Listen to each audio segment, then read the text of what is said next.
C'est l'heure de votre journal sur Radio No, présenté par Maël Manomba.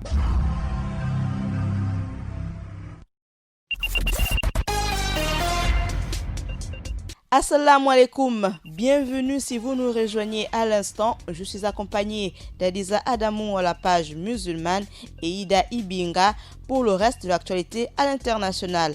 À la technique, Minsa Paturel, c'est l'équipe. Et voici les titres. Le groupe CFAO se joint au COPIL pour lutter contre le coronavirus. Comme contribution, 2 kits complets de réanimation. Une importante cargaison de chanvre indien à destination de Libreville a été saisie à la gare Setrag de Francéville, c'est dans le Haut-Ogooué, par les agents de la gendarmerie. 6, c'est le chiffre de notre rédaction. Je reviens juste derrière la transition pour les détails. Le groupe CFAO vient de réagir à l'appel à la solidarité nationale lancé par le chef de l'État pour lutter contre la pandémie au Gabon. Le délégué général du groupe CFAO au Gabon, Denis Zapula, a offert ce mercredi 2 kits complets de réanimation au comité de pilotage du plan de veille et de riposte contre l'épidémie à coronavirus au Gabon. Le don a été réceptionné par le ministre de la Santé, le docteur Max Limoukou. Estimé à 40 millions de nos francs, la donation permettra de renforcer les capacités de prise en charge des patients atteints de Covid-19. La cargaison se chiffre à 250 grammes de chanvre indien, soit une valeur marchande de 20 millions de nos francs, qui a été découvert à la gare de Francéville dans le sud-est du Gabon, à destination de Libreville.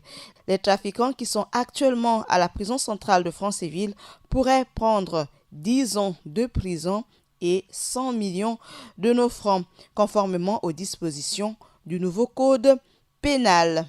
6, c'est le chiffre de notre rédaction. Il s'agit du nombre de mois de prison et des travaux d'intérêt général pour les personnes valides qui mendient d'après le nouveau code pénal en vigueur au Gabon. 6 mois de prison et de travaux d'intérêt général pour les personnes valides qui mendient. À présent, avec Adiza Adamou, nous ouvrons la page musulmane. Assalamu alaikum Adiza. Wa alaikum salam Maël. Dans la page musulmane du jour, on évoque l'Iran qui, face à l'épidémie, Hassan Rouhani se refuse à mettre l'économie iranienne à l'arrêt. En Israël et en Cisjordanie, l'heure est à la gestion d'une deuxième vague de contamination. Et en Syrie, l'ONU réactive l'aide transfrontalière mais en la réduisant. Le développement des titres, c'est après la transition. Le coronavirus, toujours au cœur de l'actualité du monde musulman. En Iran, face à l'épidémie de coronavirus, Hassan Rouhani se refuse à mettre l'économie iranienne à l'arrêt.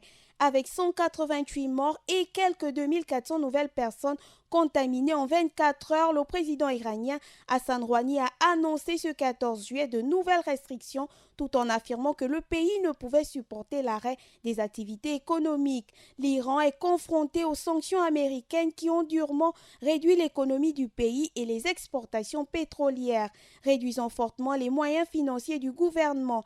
Il y a quelques jours, le président Rouhani affirmait que l'Iran doit faire face au coronavirus et au virus des sanctions américaines. Malgré cette déclaration, le gouvernement a décidé d'interdire les activités sportives, les cérémonies de mariage, de deuil et tout rassemblement dans la capitale pour tenter de contrôler l'épidémie.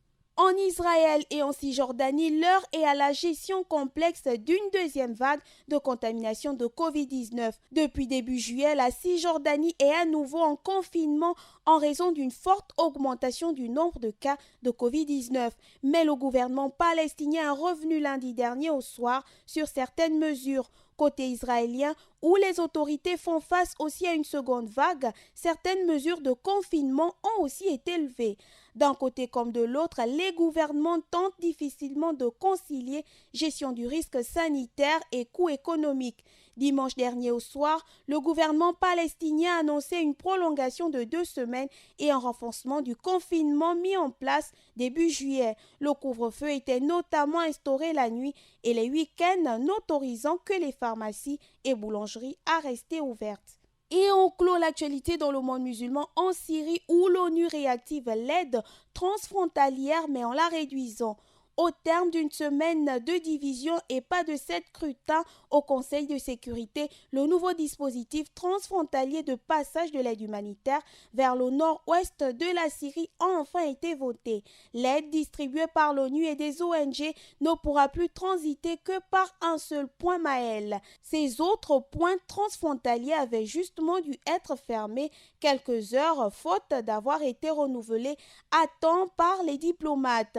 C'est l'une des batailles les plus âpres entre les membres du Conseil de sécurité depuis le début de l'année et la Russie a remporté la manche finale en forçant les autres membres du Conseil à se ranger à son avis, à ne plus utiliser qu'un seul point transfrontalier pour l'aide humanitaire transitant vers le nord-ouest de la Syrie. Voilà Maël, comment se porte le monde musulman en ce jour. Nagode Adiza Adamou, à présent avec Ida Ibinga, on fait le reste de l'actualité sur la planète. Le président Idriss Déby remanie son gouvernement au Tchad. Que veut l'Éthiopie face à la construction du barrage de la Renaissance? On parle du vaccin contre le coronavirus qui rentrera dans la dernière phase de l'essai clinique le 27 juillet prochain. C'est aux États-Unis. On reste aux États-Unis pour parler du gouvernement Trump qui renonce à privé de visa les étudiants étrangers. Ida, assalamu alaikum. Wa alaikum salam Maël. Voici le développement des titres. On demande l'actualité internationale au Tchad où le président Idriss Déby Itno a effectué un important remaniement du gouvernement avec l'entrée de 14 nouveaux ministres et 6 secrétaires d'État. En effet, le chef de l'État tchadien, Idriss Déby Itno, a procédé à 9 mois de la présidentielle à un remaniement conséquent de son gouvernement. Cependant, le ministère des Affaires étrangères est confié à Amin Abbas Sidik, actuel ambassadeur du Tchad en France.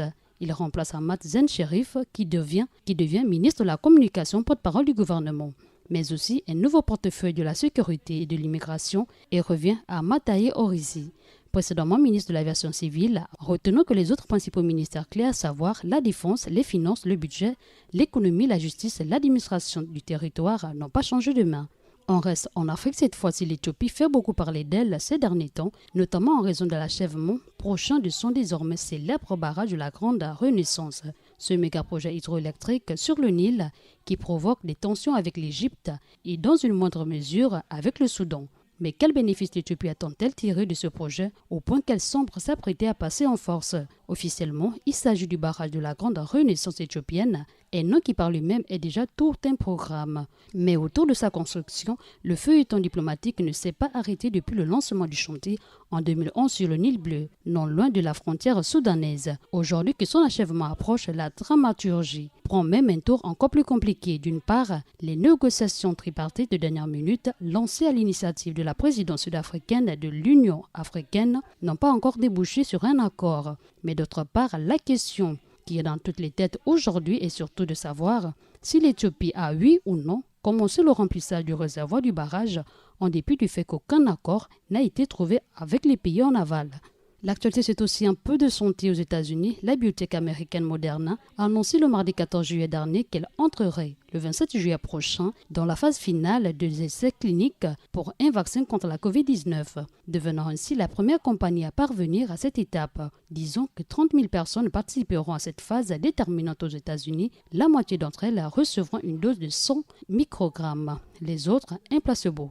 On reste en Amérique pour boucler notre actualité internationale. Le gouvernement Trump a renoncé à sa décision controversée de priver de visa les étudiants étrangers dont les cours resteraient virtuels à la rentrée universitaire pour cause de la pandémie du coronavirus, a annoncé une juge fédérale. Rappelons que la décision qui avait été annoncée par la police de l'immigration le 6 juillet dernier avait attaqué en justice par les universités de Harvard et du MIT avec le soutien de nombreuses autres universités, syndicats d'enseignants et près de 20 États américains. De ce fait, les partis sont arrivés à une solution, d'où le gouvernement a accepté d'annuler la décision, a indiqué la juge de Boston, qui n'a pas donné d'autres détails sur les raisons de ce recul gouvernemental. Mais la décision avait suscité un tollé, étant donné que des milliers d'étudiants risquaient d'être expulsés alors que la pandémie continue de progresser aux États-Unis et que de nombreux États ont dû réinstaurer des mesures de confinement, dont l'espoir de l'endiguer. Voici que je vous ai présenté le condensé de l'actualité internationale du jour. Dibot Idaibinga, Akiba Aminsa Paturel pour avoir assuré la mise en onde de votre édition d'information et bien sûr avoir assuré la mise en ligne. Vous pouvez retrouver notre édition d'information donc sur Nour TV, notre chaîne sur YouTube, via notre lien sur notre page Facebook et bien sûr à 20h, à 23h et à 8h chaque jour. Assalamu alaikum, Maël Manomba de Mouabi. Bon confort d'écoute sur La Passion du Savoir. Radio Nour, il est 16h.